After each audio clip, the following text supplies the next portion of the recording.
Olá, pessoal, sejam muito bem-vindos ao podcast da Educar e Nutrir. Queremos agradecer vocês que participaram aí com feedbacks e comentários do primeiro episódio e a gente já tem grandes novidades para vocês. Então, sempre muito importante vocês participarem aí junto conosco, deixando seus comentários, compartilhando o episódio com mais pessoas. Sempre muito importante ter esse envolvimento para a gente ir criando e nutrindo essa comunidade de pessoas que querem o melhor para os seus filhos e para os seus alunos também. Então, hoje, mais uma vez, estou aqui com a Silvana, que vai comentar um pouquinho brevemente sobre a Educar e Nutrir propriamente dita, a ideia da editora, como que surgiu essa necessidade e como ela tem atuado, dedicado a sua vida para essa causa, né? Então, Silvana, olá, né? Vamos começar esse bate-papo. Queria que você comentasse um pouquinho sobre a Educar e Nutrir.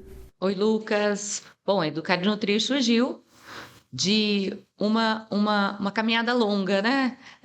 20 anos de consultório, trabalhando paciente por paciente, sentindo a necessidade de transformar a vida mesmo de muito mais pessoas, né? Além daquelas que eu atendia no consultório. Então, a Educar e Nutrir surgiu de um propósito de espalhar realmente a nutrição para mais pessoas. Interessante. E desde o começo o foco sempre foi esses livros didáticos, esses materiais ricos aí, bem lúdicos também, e para atuar dentro da escola, né? Sim, a ideia era disseminar a educação nutricional de forma correta, então de forma didática, e aí com a escola fazendo este vínculo entre nutricionista e a criança e a família. Então, por isso sempre o propósito desde o início era trabalhar em parceria mesmo com as escolas. E agora já entrando um pouco mais no assunto da nossa conversa de hoje, do nosso episódio de hoje, a escola está em constante evolução, né? As crianças estão chegando cada vez mais antenadas, mais conectadas. Então, entrando aqui no nosso assunto, essas crianças, essa nova geração. Queria que você comentasse um pouco então sobre a geração Homo sapiens, né? E como que ela se adequa dentro da escola atual. Nós conhecemos os Homo sapiens, né? E agora vem com Z. Aí, por que isso aconteceu? Esse nome foi dado para essa geração que são os nativos digitais, para as crianças que já nasceram na época da tecnologia. Então, essas crianças elas já nasceram com o mundo conectado. Já existia isso quando elas chegaram. Então, para essas crianças, isso é algo super comum. Os celulares, os computadores, faz parte de algo que sempre existiu para elas. Então, o que acontece, né? Essa é uma geração que nós temos que nos adaptar para falar a linguagem delas. Por mais que nós trabalhemos para que o excesso, né, de telas seja diminuído, nós temos que trabalhar com uma geração que tem isso intrínseco e que precisa de direcionamento. Então, essa é a questão. Então, a geração Homo sapiens, ela já veio nessa época digital. Você comentou da questão da gente tomar cuidado, se preocupar com o excesso de telas, né? Hoje em dia a gente viu, né, que a partir desse ano é proibido a utilização do uso de celulares sem fins educativos em sala de aula, né? Como a gente pode, o professor, os coordenadores também, ficarem mais atentos em relação a isso, essa questão talvez da interatividade dentro de um livro didático, conversar com outras mídias, quais são os desafios que essa aplicação da tecnologia ao material didático aplica nas crianças? O que é necessário é que a criança tenha um direcionamento do início ao fim quando se usa tecnologia. Nós temos que pensar no aprendizado dessa criança, mas primeiro no ensino. Ensino e aprendizagem. Como é ensinado para que ela realmente aprenda a coisa certa que está dentro desse uso de tecnologia. Qual é a questão aí? Muitas vezes a criança começa estudando algo que é específico ali do livro, muitas vezes tem um QR Code, e esse QR Code ele vai levar para o assunto determinado, né? Isso com os meus filhos, né, acompanhando o aprendizado deles, e eu percebia muito isso. Em algumas aulas, o QR Code direcionava para uma aula de artes, por exemplo, mas ali ele já tinha um mundo de outras informações. Então, um dos princípios eu estou direcionando para aquela determinada aula, então eu tenho que ter isso dentro de uma plataforma direcionada. Ele vai ter um aprendizado somente do conteúdo que eu quero ofertar. Qual é o perigo da tecnologia? Por que celulares estão sendo barrados agora nas escolas, né? O que acontece é que eles têm acesso a informações diversas, infinitas, e nada sacia, nada supre, e ao mesmo tempo nada educa, nada ensina. Não que nada seja importante, mas a maioria dos conteúdos buscados sozinho pela criança não é geral, mas a maioria das crianças elas buscam diversão. Só que depois da diversão começa a compulsão em olhar algum conteúdo. E isso é o perigo, né? Então, nós precisamos ter algo direcionado.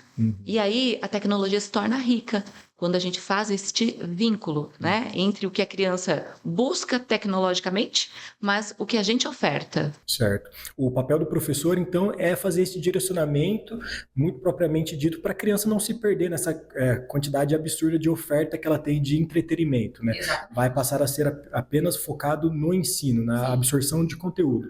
Nessa questão de passar esse ensinamento para o aluno, o professor ele é capacitado, ele tem algum direcionamento talvez na apostila que ele segue, como que é feito esse direcionamento para o professor saber direcionar o aluno? A questão principal é a formação dos professores de forma correta. Esses educadores, eles precisam entender um passo a passo. E o que a gente vê é que realmente a tecnologia ela ainda fica solta. Muitas vezes a escola tem uma sala com computadores, né? Adquire-se computadores e tem essa sala, tem a aula da parte tecnológica, mas os outros conteúdos, eles acabam não tendo esse olhar mais específico de ensino-aprendizagem. Como eu citei esse exemplo, né? Do que vem naquele conteúdo. Então, o que vem naquele conteúdo não pode abrir um leque para outras opções que não sejam do mesmo assunto determinado. Então, se nós vamos aprender nutrição usando tecnologia, essa tecnologia vai estar, o que está lá, né, o conteúdo vai estar vinculado à aula, findou aquele aprendizado daquele dia, nós não colocamos infinitas outras possibilidades no mesmo local. Então, vamos dizer assim, aquele determinado assunto daquele dia, ele é hospedado em um local onde a criança vai ter acesso àquilo, que são dentro da plataforma, é como se fossem caixinhas, né? Então, ele abre aquela caixinha, terminou aquele conteúdo, fecha essa caixinha. O que nós não podemos? Deixar a criança entrar dentro da sala de aula para o mundo da internet geral, para buscar um conteúdo e ela acabar indo para os outros, tá? Isso não só dentro da sala de aula, isso nas tarefas de casa, né? Então, a criança precisa acessar um QR Code para que ela veja um determinado assunto, mas dali, dentro do YouTube, por exemplo, ela vai se perder mesmo dentro desse foco, que é aprender aquele determinado assunto. Se para nós, né, os adultos, com certeza o pessoal de casa também, às vezes queremos pesquisar sobre um assunto específico. Navegamos nele, paramos em outro, quando a gente vê, a gente nem lembra do primeiro assunto. Imagina uma criança, né, que tem o hiperfoco. Hoje em dia, a criança, como a gente começou falando dessa geração, já vem conhecendo que na internet ela pode adquirir qualquer conhecimento. Se não tiver um direcionamento, professores capacitados e bem instruídos, ela vai acabar se perdendo pela questão da quantidade de informação que ela pode receber. E assim, um detalhe, se nós pensarmos, né? Mas não é importante que a criança entre em um conteúdo e vá explorando novos. Nós não encontramos facilmente dentro do YouTube, nós não encontramos uma diversidade de assuntos sequenciados do mesmo assunto. Então, se para nós, adultos, nós já entramos para ver um determinado assunto e a gente se perde ali, imagine eles, né? Silvana, já comentando um pouquinho também sobre a sua tese de mestrado, né? Você é mestre em educação focado na utilização de tecnologias e inovação para o ramo de educação, né?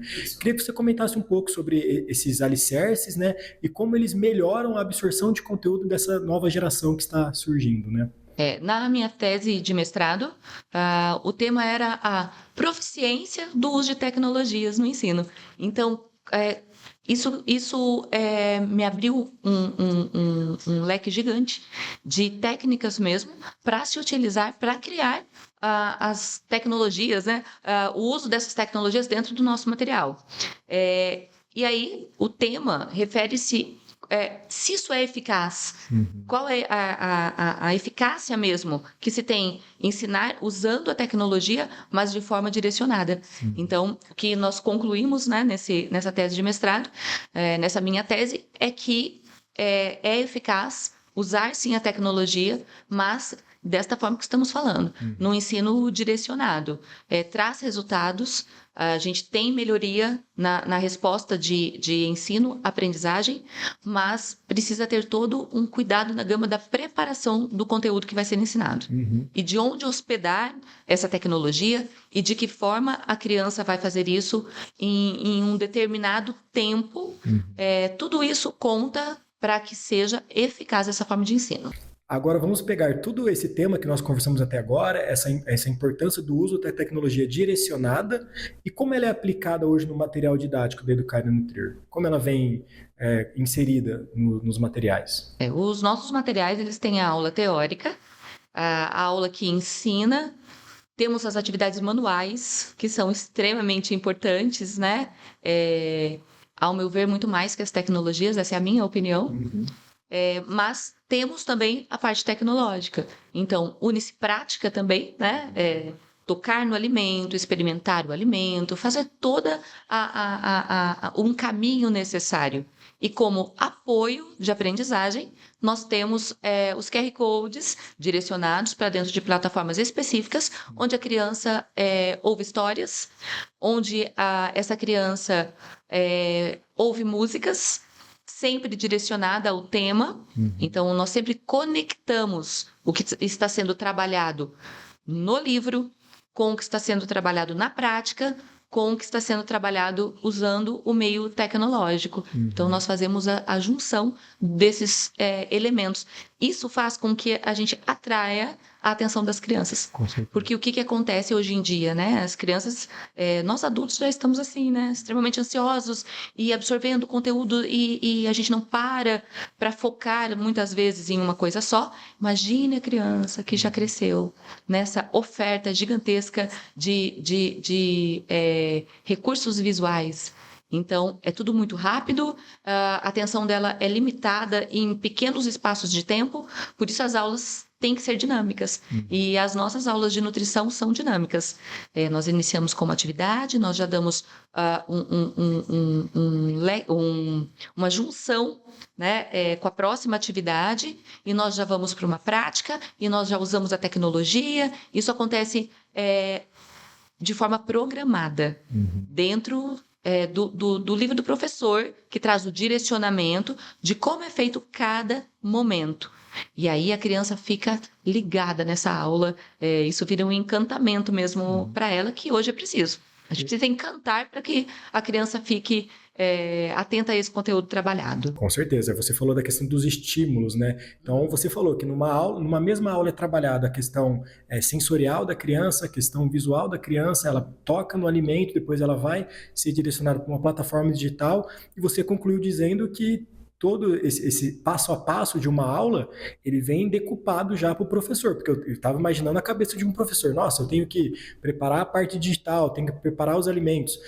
Como foi feita essa parte da elaboração desse plano de aula já programado para o professor? Se ele tem que chegar antes da aula e ele preparar alguma coisa? Como que funciona esse direcionamento para o professor? No livro do professor, o conteúdo do livro do aluno é escrito passo a passo.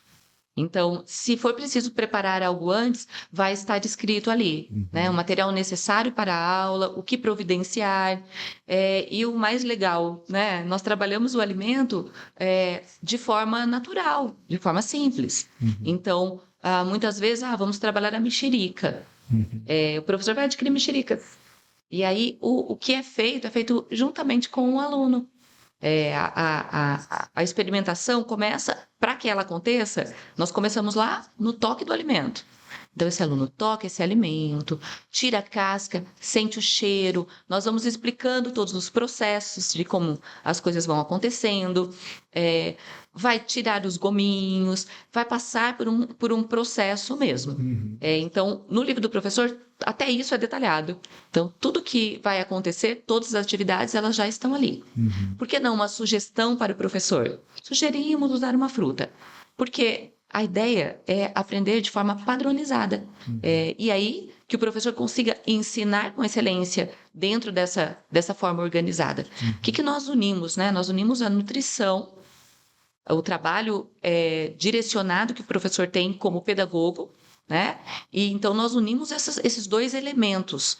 Então, para que seja eficaz, a parte nutricional ela tem que estar toda passo a passo colocada nesse livro, para que esse pedagogo, né, esse professor, esse educador consiga fazer da mesma forma. Então, em todos os lugares onde nós levarmos o ensino da educação nutricional de forma didática, de uma forma sistêmica, isso vai acontecer no mesmo padrão. Interessantíssimo. E você falou desses alicerces importantes que o material da Educar Nutrir, ele levanta essas bandeiras. A questão da didática, a questão de orientar o professor, segmentar o professor pelo o percurso que ele deve fazer numa aula, né?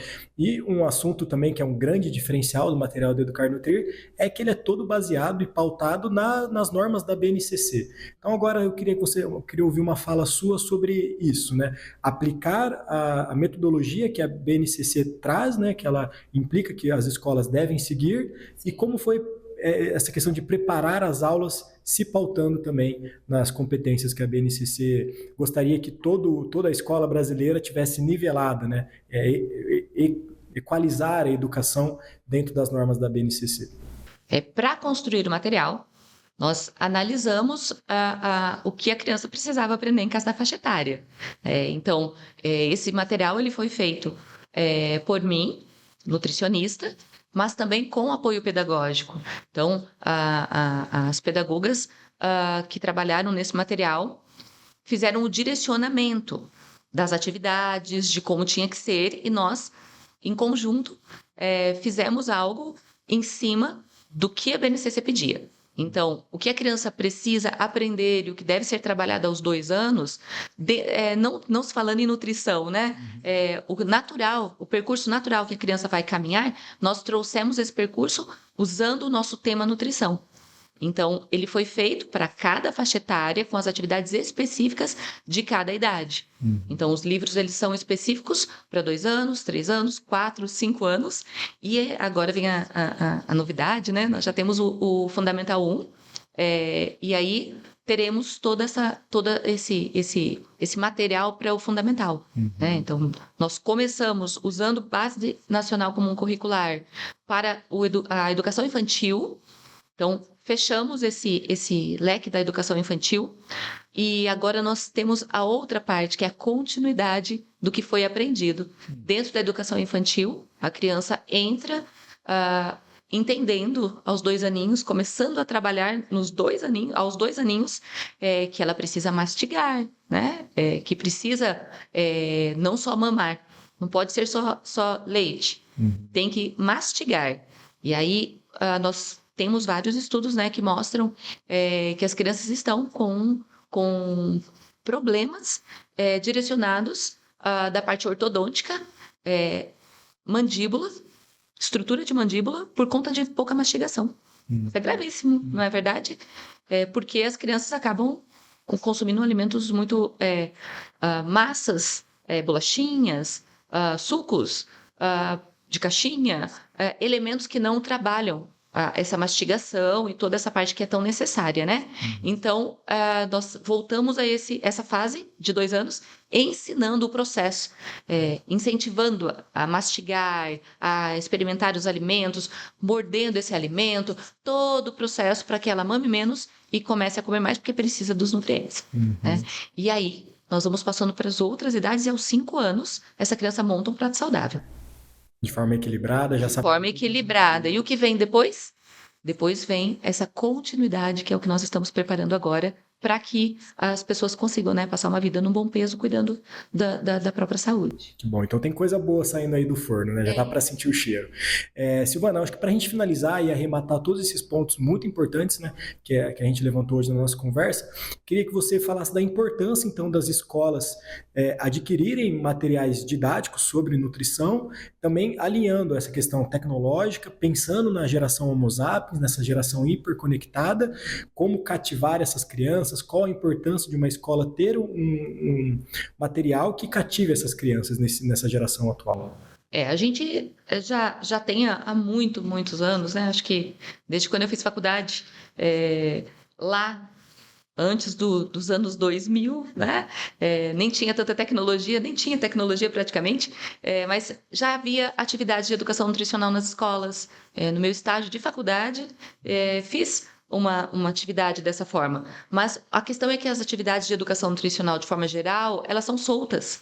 Então, essa atividade, de forma geral, ela não vai trazer um objetivo final, que no caso é sabermos balancear os alimentos. Que a gente precisa saber reconhecer o alimento, o que ele faz, que grupo pertence, para que a gente tenha um prato saudável. E não simplesmente na obrigação de fazer, mas que esse processo, esse caminhar, faça com que isso aconteça por prazer, de forma natural. Por conhecimento, eu acabo decidindo comer saudável. Então, é preciso fazer isso numa forma construída. Então, precisa ser didático. Se nós não tivermos uma sequência de aprendizagem, é muito difícil que a gente consiga reverter as questões hoje que estão ainda maiores, né, do que lá quando fiz estágio na faculdade. Coisas que praticamente a gente nem comentava, hoje é extremamente falado como a seletividade alimentar, né? E aumentou-se os números de crianças obesas. Então, por que isso acontece se está sendo ensinado há muitos anos sobre educação nutricional? Porque as atividades são soltas e não conectam com o objetivo final. Por isso, é importante que seja feita com livros, com materiais, de forma didática, sequenciada, sistematizada, para que esse objetivo seja atingido. A tecnologia, como a gente está conversando aqui, o assunto de hoje, faz parte da vida das crianças.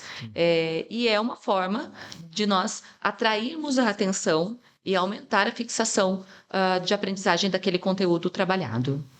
Silvana, queria te agradecer então por todo esse riquíssimo bate-papo que a gente teve sobre um assunto tão atual, né, tão importante na vida dos nossos pequenos, né, das nossas crianças. Então, eu queria convidar para você que está aí nos acompanhando, deixe nos comentários suas sugestões de pautas, o que você quer que a gente traga aqui nessa conversa, o que você achou do episódio de hoje, né? Aí feedbacks são sempre bem-vindos para a gente estar cada vez melhorando essa troca de conteúdo aí para você de casa. Curta o vídeo, compartilhe com mais famílias e vamos juntos educar e nutrir toda essa geração de homo sapiens aí, de crianças hiperconectadas. Obrigado, pessoal. Até a próxima.